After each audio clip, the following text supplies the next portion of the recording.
رسول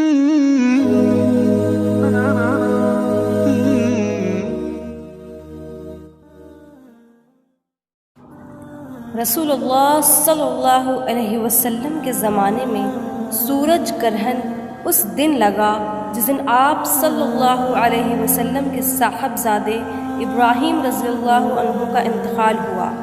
بعض لوگ کہنے لگے کہ گرہن ابراہیم رضی اللہ عنہ کی وفات کی وجہ سے لگا ہے، اس لیے رسول اللہ صلی اللہ علیہ وسلم نے فرمایا کہ گرہن کسی کی موت و حیات سے نہیں لگتا، البتہ تم جب اسے دیکھو تو نماز پڑھا کرو اور دعا کیا کرو۔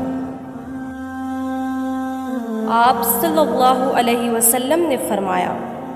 آسانی کرو اور سختی نہ کرو، اور خوش کرو اور نفرت نہ دلاؤ۔ رسول اللہ صلی اللہ علیہ وسلم نے جمعہ کے ذکر میں ایک دفعہ فرمایا کہ اس دن ایک ایسی گھڑی آتی ہے جس میں اگر کوئی مسلمان بندہ کھڑا نماز پڑھ رہا ہو اور کوئی چیز اللہ پاک سے مانگے تو اللہ پاک اسے وہ چیز ضرور دیتا ہے۔ ہاتھ کے اشارے سے آپ نے بتلایا کہ وہ ساعت یا وہ گھڑی بہت تھوڑی سی ہے۔ نبی کریم صلی اللہ علیہ وسلم نے فرمایا، جو شخص جمعہ کے دن غسل کرے اور خوب اچھی طرح سے پاکی حاصل کرے اور تیل استعمال کرے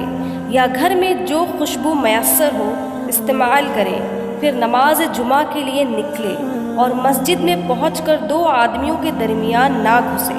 پھر جتنی ہو سکے نفل نماز پڑھے، اور جب امام خطبہ شروع کرے تو خاموشی سے سنتا رہے، تو اس جمعہ سے لے کر دوسرے جمعہ تک سارے گناہ معاف کر دیے جاتے ہیں۔ نبی کریم صلی اللہ علیہ وسلم نے اس سے منع فرمایا ہے کہ کوئی شخص اپنے مسلمان بھائی کو اٹھا کر اس کی جگہ خود بیٹھ جائے۔ میں نے نافع سے پوچھا کہ کیا یہ جمعہ کے لیے ہے؟ تو انہوں نے جواب دیا کہ جمعہ اور غیر جمعہ سب کے لیے یہی حکم ہے۔